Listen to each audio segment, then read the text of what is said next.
had the chance to meet with some of the kids in the program today. Where are you? Scream out. There you go.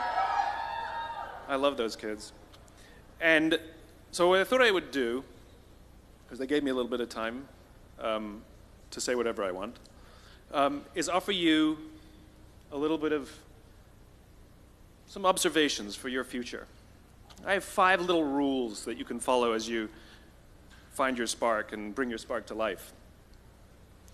The first is to go after the things that you want. Let me tell you a story. So a friend of mine and I, we went for a run in Central Park. The Roadrunners organization, on the weekends, they host races.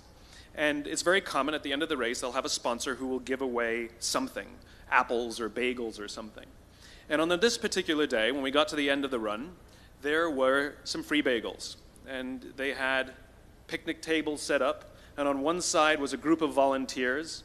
On the table were boxes of bagels, and on the other side was a long line of runners waiting to get their free bagel.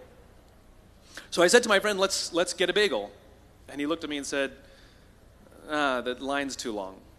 And I said, free bagel. And he said, I don't want to wait in line. And I was like, free bagel.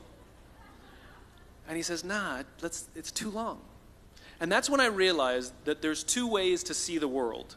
Some people see the thing that they want, and some people see the thing that prevents them from getting the thing that they want. I could only see the bagels. He could only see the line. And so I walked up to the line. I leaned in between 2 people, put my hand in the box, and pulled out 2 bagels. And no one got mad at me, because the rule is you can go after whatever you want. You just cannot deny anyone else to go after whatever they want. Now, I had to sacrifice choice. I didn't get to choose which bagel I got. I got whatever I pulled out, but I didn't have to wait in line. So the point is you don't have to wait in line. You don't have to do it the way everybody else has done it. You can do it your way. You can break the rules. You just can't get in the way of somebody else getting what they want. That's rule number 1. Rule number 2. I like this one. In the 18th century, there was something that spread across Europe and eventually made its way to America called puerperal fever, also known as the Black Death of childbed. Basically what was happening is women were giving birth and they would die within 48 hours after giving birth. This Black Death of childbirth was the ravage of Europe, and it got worse and worse and worse over the course of over a century.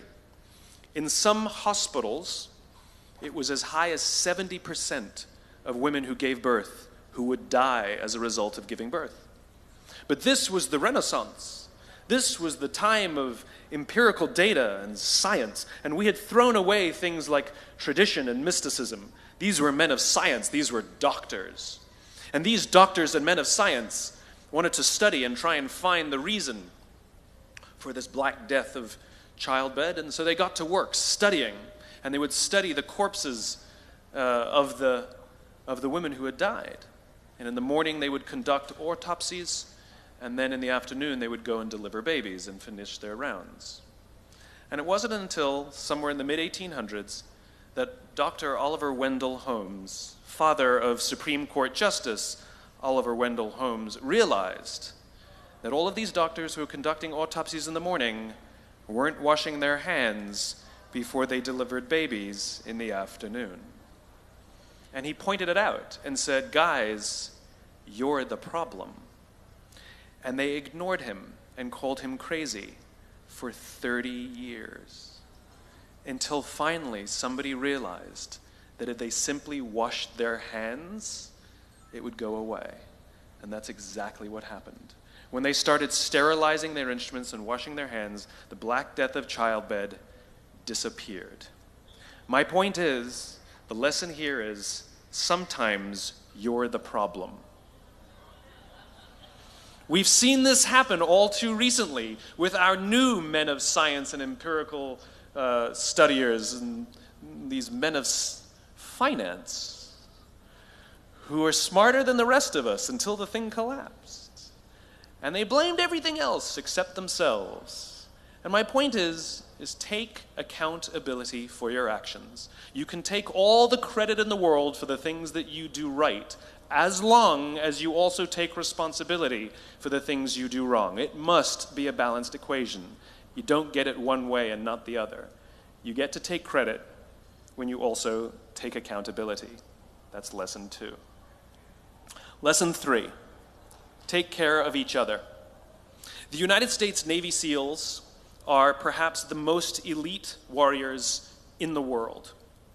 And one of the SEALs was asked, who makes it through the selection process? Who is able to become a SEAL? And his answer was, I can't tell you the kind of person that becomes a SEAL. I can't tell you the kind of person that makes it through BUD/S. But I can tell you the kind of people who don't become SEALs. He says the guys that show up with huge, bulging muscles, covered in tattoos, who want to prove to the world how tough they are, none of them make it through. He said the preening leaders who like to delegate all their responsibility and never do anything themselves, none of them make it through. He said the star college athletes who've never really been tested to the core of their being, none of them make it through. He says some of the guys that make it through are skinny and scrawny. He said some of the guys that make it through, you will see them shivering out of fear. He says, however, all the guys that make it through, when they find themselves physically spent, emotionally spent, when they have nothing left to give physically or emotionally, somehow, some way, they are able to find the energy to dig down deep inside themselves, to find the energy to help the guy next to them. They become SEALs, he said. You want to be an elite warrior. It's not about how tough you are. It's not about how smart you are. It's not about how fast you are. If you want to be an elite warrior, you better get really, really good at helping the person to the left of you and helping the person to the right of you. Because that's how people advance in the world. The world is too dangerous and the world is too difficult for you to think that you can do these things alone. If you find your spark, I commend you. Now, who are you going to ask for help, and when are you going to accept help when it's offered? Learn that skill. Learn by practicing helping each other. It'll be the single most valuable thing you ever learn in your entire life. To accept help when it's offered and to ask for it when you know that you can't do it. The amazing thing is when you learn to ask for help, you'll discover that there are people all around you who've always wanted to help you. They just didn't think you needed it because you kept pretending that you had everything under control. And the minute you say, I don't know what I'm doing, I'm stuck, I'm scared, I don't think I can do this, you will find that lots of people who love you will rush in and take care of you. But that'll only happen if you learn to take care of them first.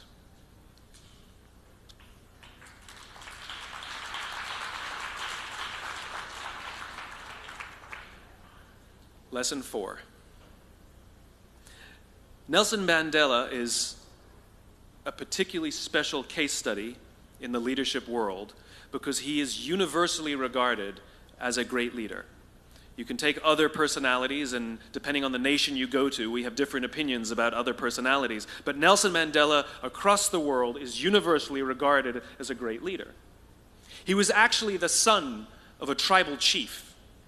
And he was asked one day, how did you learn to be a great leader? And he responded that he would go with his father to tribal meetings. And he remembers 2 things when his father would meet with other elders. 1, they would always sit in a circle. And 2, his father was always the last to speak. You will be told your whole life that you need to learn to listen. I would say that you need to learn to be the last to speak. I see it in boardrooms every day of the week. Even people who consider themselves good leaders, who may actually be decent leaders, will walk into a room and say, here's the problem, here's what I think, but I'm interested in your opinion, let's go around the room. It's too late. The skill to hold your opinions to yourself until everyone has spoken does two things. One, it gives everybody else the feeling that they have been heard. It gives everyone else the ability to feel that they have contributed. And two, you get the benefit of hearing what everybody else has to think before you render your opinion. The skill is really to keep your opinions to yourself. If you agree with somebody, don't nod yes. If you disagree with somebody, don't nod no.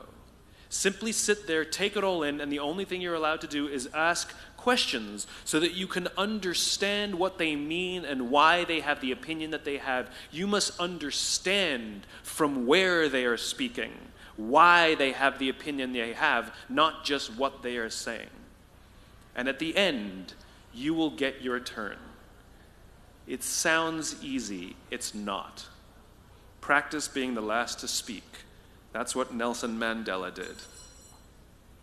Number 5. This is Monty Python. 1, 2, 5, 3. For all the other nerds in the audience. There's one. Number 5. My favorite one of all. True story. There was a former Undersecretary of Defense who was invited to give a speech at a large conference, about 1,000 people. And he was standing on the stage with his cup of coffee and a styrofoam cup, giving his prepared remarks with his PowerPoint behind him. And he took a sip of his coffee and he smiled and he looked down at the coffee. And then he went off script. And he said, last year I spoke at this exact same conference. Last year I was still the undersecretary. And when I spoke here last year, they flew me here business class. And when I arrived at the airport, there was somebody waiting for me to take me to my hotel. And they took me to my hotel and they had already checked me in and they just took me up to my room.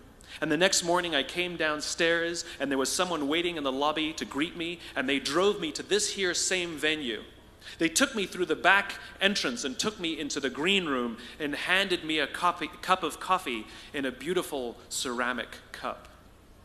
He says, I'm no longer the undersecretary. I flew here coach. I took a taxi to my hotel and I checked myself in. When I came down the lobby this morning, I took another taxi to this venue.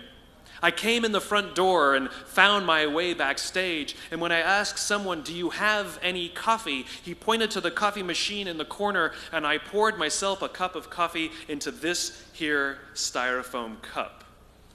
He says the lesson is, the ceramic cup was never meant for me. It was meant for the position I held. I deserve a styrofoam cup. Remember this. As you gain fame, as you gain fortune, as you gain position and seniority, people will treat you better.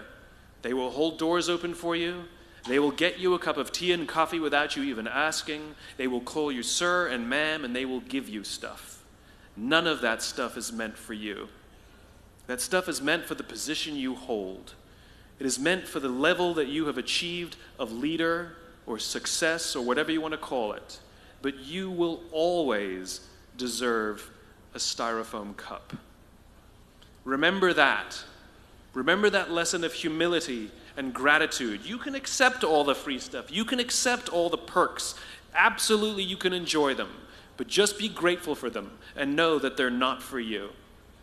I remember getting off the Acela.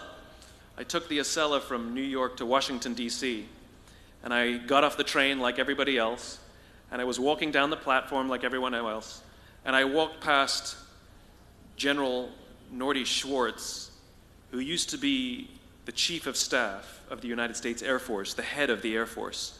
And here I did, you see a guy in a suit schlepping his own suitcase down the platform just like me. And just a couple months ago, he was flying on private jets and he had an entourage and other people carried his luggage.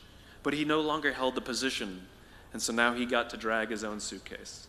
And never did it sort of remind me more that none of us deserve the perks that we get. We all deserve a styrofoam cup. It was a pleasure meeting you guys this afternoon. I was blown away by your honesty and your curiosity and your poise And I am confident that the future is bright, despite the fact that America looks like an absolute mess right now. I am confident that the future is bright for one reason and one reason only, because you will grow up and you will be our future. Thank you very